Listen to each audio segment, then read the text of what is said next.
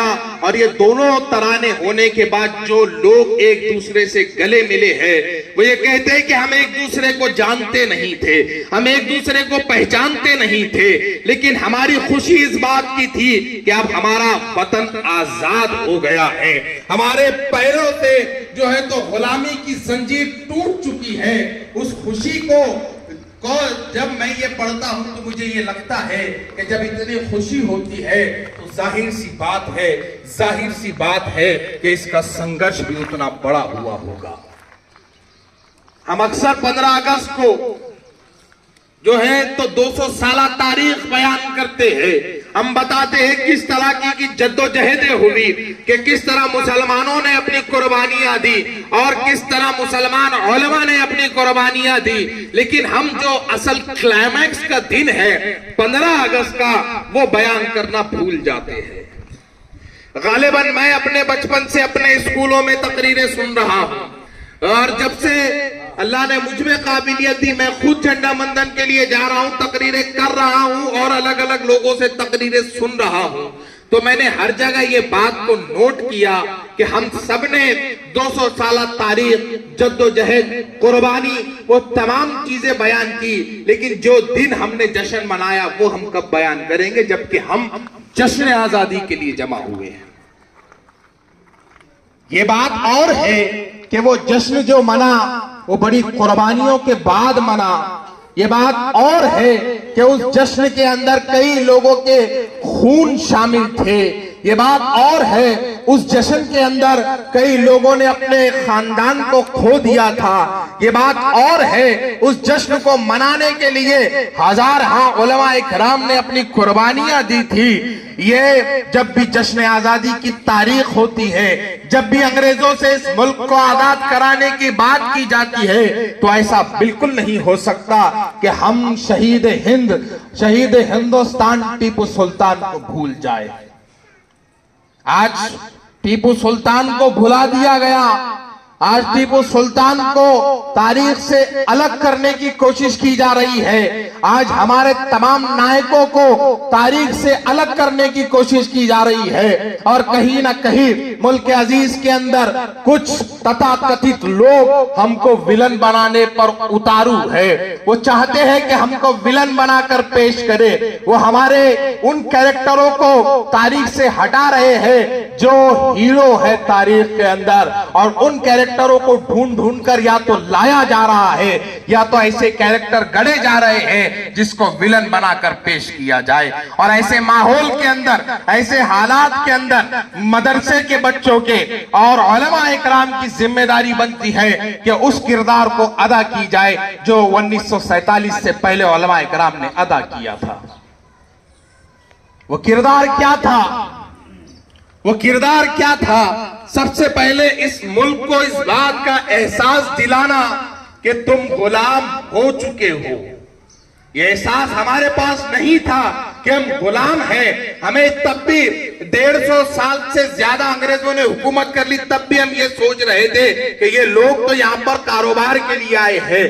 तो उन्हें इस मुल्क के हर बाशिंदे को इस बात पर आमादा किया उलमा इकराम ने कि ये तुम्हारे साथ कारोबार नहीं कर रहे, इन्होंने तुम्हें गुलाम बना दिया है। क्योंकि आजादी की तहरीक तब तक नहीं चल सकती जब तक आपको गुलामी का एहसास ना हो। जो आदमी कैद बंद में है, वही बाहर आना चाहेगा। लेकिन जिस आदमी को वो कह दो बंद ही आजादी है, उसको तुम किस आजादी के जो है तो दुहाई दोगे और किस आजादी की तरफ आमादा करोगे। आप आजाद परिंदा पकड़ो, एक पिंजरे में डाल दो, वो इतना फड़फड़ाता है कि आपको मजबूरन उसे निकाल देना पड़ता है। लेकिन जो परिंदे उस पिंजरे में ही पैदा होते हैं, उन्हें छोड़ भी दिया जाए तो वो वापस उसी पिंजरे में दाखिल हो जाते हैं। और हमारी नस्लें के नस्लें उस जो है तो अंग्रेजों के पिंजरे में पैदा हुई थी, इसलिए हमको ये एहसास खत्म हो गया था कि हम गुलाम भी है। और मैं सलाम करता हूं उलमाए किराम को, मैं सलाम करता हूं मेरे अजदाद को कि उन्होंने पहले इस मुल्क के अजीज के लोगों को और ये बताया कि तुम गुलाम हो, और जब उन्हें यकीन आ गया कि हाँ हम गुलाम हैं, तब जाके उन्हें लगा कि अब इस गुलामी की जंजीर को तोड़नी चाहिए। जब जाकर उनको लगा कि अब आजादी की तरफ हमको बढ़ना चाहिए, तब जाके उनको लगा कि हमको मौलाना अबुल कलाम जैसी क़यादतों को अपनाना चाहिए। तब जाके उनको ये लगा कि कई अफ्रीका में बैठे हुए जो है तो महात्मा गांधी को हिंदुस्तान लाना चाहिए। ये तमाम चीजें तब हुई जब कहीं ना कहीं ये एहसास हुआ कि हाँ तुम गुलाम हो चुके हो। तो उलमा इकराम ने पहले तो एहसास दिलाया और उसके बाद मुसलमान ही थे, उलमा इकराम ही थे जिन्होंने जो है तो फतवे जारी किए जिहाद के कि अंग्रेजों के खिलाफ जिहाद करो और इस मुल्क को आजाद कराओ। वही उलमा इकराम थे जिसने रेशमी रुमाल की तहरीक चलाई, वही उलमा इकराम थे जिसने जो है तो खिलाफत तहरीक चलाई। सैकड़ों वाकयात है किताबों में दर्ज जिसके अंदर हमारे अकाबिरीन के, हमारे उलमा इकराम के किस्से दर्ज है। लेकिन दुखड़ा ये है, विडंबना ये है कि ना हम खुद पढ़ने को तैयार है, ना हम दूसरों को बताने के लिए तैयार है।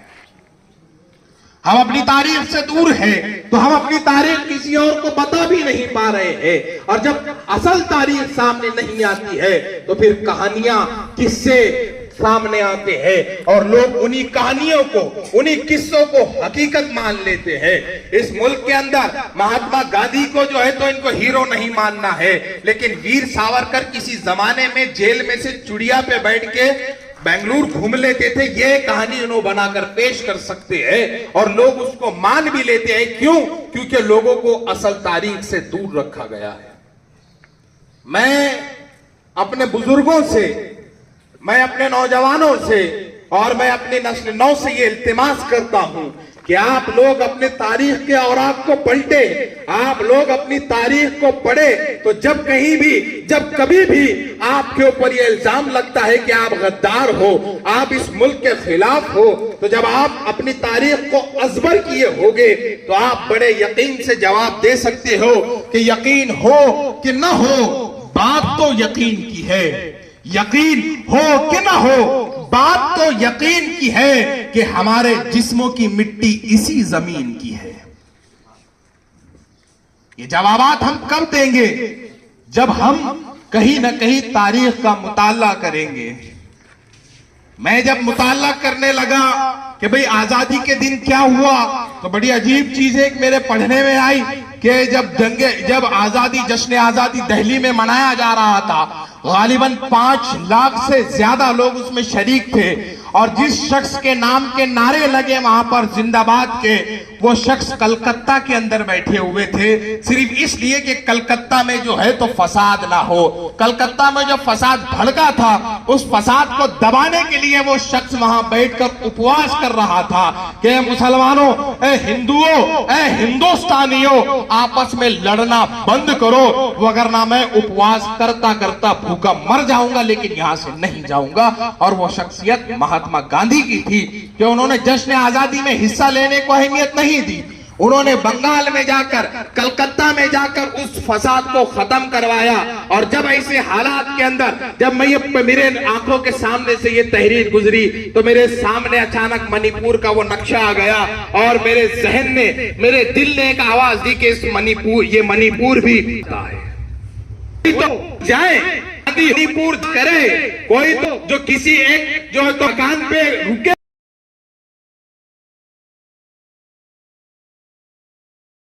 के बाशिंदे हैं। अगर कोई गांधी होता तो मैं समझता हूं मणिपुर का फसाद रुक गया होता। अब मदरसे के अंदर ये बात क्यों कर रहा हूं, ये बात को समझ के लीजिए, क्योंकि गांधी को महात्मा बनाने वाले उलमा इकराम हैं, गांधी को हिंदुस्तान लाने वाले मुसलमान हैं। गांधी के हिंदुस्तान आने से 2 साल पहले अपने अखबार अल हिलाल में पूरा सफा भर के गांधी की तारीख को बयान करने वाले मौलाना अबुल कलाम आजाद मुसलमान है। तो उस शख्स को यहां लाकर महात्मा बनाने वाले, उस शख्स को इस देश का जो है तो पिता बनाने वाले और उस शख्स के अंदर ये अखलाक पैदा करने वाले तुम्हारे आबा व अजदाद थे। तो अगर तुम्हारे आबा व अजदाद ये कर सकते हैं तो तुम भी ये कर सकते हो। इसीलिए गांधी जी की बात आज खुसूसी तौर पर मदरसे में कर रहा हूं। हम कब तक इस बात को कोट करेंगे कि गांधी जी ने कहा था कि अगर कोई हुक्मरान चाहिए तो उमर जैसा चाहिए। गांधी जी ने कहा था मैं इनकलाब हजरत हुसैन से सीखता हूं। इन बातों से हम सिर्फ खुशफहमियों का शिकार हैं। गांधी जी के ये अपने स्टेटमेंट होंगे, लेकिन आपको गांधी जी का किरदार भी समझना होगा कि फसादात के अंदर किसी जगह पर जाकर बैठना, लाठी खाना और जो है तो पत्थर खाना, लेकिन लोगों से हाथ जोड़ना कि आपस में मत लड़ो, ऐसा किरदार कौन बनाया? तो वो मुसलमान थे। एक और चीज आपके सामने वाजे कर दूं, कलकत्ता के फसाद में गांधी जी जिस मकान पे रुके वो मकान मुसलमान का था, उनका मेजबान मुसलमान था और गांधी जी के साथ पत्थर खाने वाला, लाठी खाने वाला साथ में मुसलमान था। गांधी जी ने एक खत अपने किसी दोस्त को ब्रिटिश में लिखा तो उसमें लिखा कि मेरे मुसलमान साथी मेरा ख्याल रख रहे हैं, ये मेरे हर चीज का जो तो इंतजाम करते हैं, एहतिमाम करते हैं। तो ये कब होता है? जब हम जैसे लोग सामने आते हैं। हर साल 15 अगस्त को, 26 जनवरी को सिर्फ झंडा फहरा देना हमारी जिम्मेदारी नहीं है, बल्कि इस आजादी के पैगाम को, हमारे उलमा इकराम के पैगाम को आगे बढ़ाना ये हमारी जिम्मेदारी है। हमको दायरे से बाहर निकलना पड़ेगा। आप होने वाले इमाम हो, आप होने वाले मुकर्रिरीन हो, आप किसी मस्जिद को संभालने वाले हो होने वाले दिनों में, तो मैं आपसे इल्तिमास करता हूं कि आप अपने अतराफ में कभी भी दायरे नहीं बनाना। बगैर दायरे के जब आप काम करोगे तो आप मुस्लिम कौम के लिए भी फायदा बख्श होंगे, आप मुल्क के लिए भी फायदा बख्श होंगे। मैं एक नाम लूं उससे पहले उनके एक मिसरा सुनाता चलूं जो मैं नहीं समझता कि यहाँ बैठा हुआ कोई भी ऐसा होगा कि उन्होंने नहीं सुना होगा। वो एक मिसरा ये कहते हैं, मुकम्मल गजल कहते हैं, फिल्मों के अंदर गुनगुनाई जाती है कि चुपके चुपके रात दिन आंसू बहाना याद है। वही शख्स है जो इस मुल्क को इनकलाब का नारा देते हैं। दोनों दो अलग बातें हैं, दोनों दो अलग बातें हैं। वही शख्स है वो कानून साज कमेटी का हिस्सा भी बनते हैं। वही शख्स है रमजान के अंदर अंबेडकर साहब को अपने बाजू बिठाकर अफ्तारी भी कराते हैं और उस शख्स का नाम कुछ और नहीं, वो मौलाना हसरत मोहानी है। तो जब आप दायरों से बाहर निकल के काम करते हैं तो आप हर फील्ड में मकबूल होते हैं। मौलाना ने शायरी की, वो आज भी फिल्मों में गुनगुनाई जा रही है। मौलाना ने इनकलाब का नारा दिया, उस नारे ने पूरी जंगे आजादी के अंदर हमको जो है तो कामयाबी दिलाई। मौलाना जो है तो कानून साज कमेटी में रहे, आज दस्तूर हिंद हमारे सामने है और कितने ऐसे कानून है जो हमको लगते हैं ये तो शरीयत से वाबस्ता है, ये तो शरीयत ही के है। ये कब हुआ? जब हजरत मोहानी वहां तक पहुंचे। तो मैं आप तमाम से भी यही दरखास्त करता हूं कि आप भी कभी अपने आप अतराफ में किसी मसलक का और जो है तो किसी मकतब फिक्र का दायरा मत खींचो। हमारा मसलक, हमारा मकतब फिक्र मोहम्मदी है, हमारा दीन इस्लाम है और हमारी किताब कुरान है और हमारी रहबर अहदीस है, रसूलुल्लाह है, उनके सहाबा है और जो है तो हमारे अकाबिरीन है। इनके अलावा अगर तुम कोई और दायरे बनाओगे तो सबसे पहले अपनी कौम का नुकसान करोगे और उसके बाद मुल्क का नुकसान करोगे। धूप बढ़ रही है और चूंकि मैं भी लेट आया हूं तो इसके लिए सबसे पहले तो माफी चाहता हूं और मैं लेट आया हूं तो सूरज भी ओज पे है और मेरे लेट आने की सजा मैं आपको नहीं दूंगा। मैं अपनी बात को ज्यादा तवालत नहीं दूंगा। मैं और एक बार जो है तो तमाम को इस मुल्क की आजादी के ऊपर मुबारकबाद देता हूं और ये एक बात आखिर में कहता हूं कि आजाद कराने वालों ने करा दिया, अल्लाह उनको जज़ाए खैर दे, लेकिन हमारी जिम्मेदारी है कि इस आजादी को बचा कर रखना है, इस आजादी को बना के रखना है। अभी जो हाफिज साहब ने तकरीर की, उन्होंने मुस्लिम पर्सनल का जो है तो कहीं ना कहीं इशारा दिया, तो इन कवानीन को कौन बचाएगा जो सड़कों पर उतर के काम करेगा? इन कवानीन को कौन बचाएगा जो अपने आप को अहवानों में लेकर जाएगा? और ये जिम्मेदारी हमारी और आपकी है, क्योंकि स्टेजों पे ठहर कर सिर्फ चीखने और चिल्लाने से नहीं होता कि हमारे कानूनों को हाथ मत लगाओ। तुमको हसरत मोहानी बनना होगा, तुमको मौलाना अबुल कलाम आजाद बनना होगा। जब तुम हसरत मोहानी होते हो तो तुमको कानून साज कमेटी में हिस्सा मिलता है। जब तुम मौलाना अबुल कलाम आजाद होते हो तो तुमको इस मुल्क की वजारत तालीम दी जाती है, और जब तुम थोड़ा आगे चलकर एपीजे अब्दुल कलाम होते हो तो तुमको इस मुल्क की सदारत दी जाती है। काबिलियत को पैदा करो। काबिलियत अपनी जगह खुद बनाती है, काबिलियत अपनी जगह खुद बनाती है। भीख मांगने से कुर्सियां नहीं मिलती। जब तक अपने अंदर काबिलियत पैदा नहीं करोगे आप कहीं भी जगह नहीं बना सकोगे। बस इसी बात के साथ मैं बस इतना कहकर अपनी बात को खत्म करूं कि मुसाफिर है हम भी, मुसाफिर हो तुम भी, फिर मिलेंगे किसी मोड़ पर इंशाअल्लाह। व आखिरु दावाना अनिल हम्दुलिल्लाहि रब्बिल आलमीन।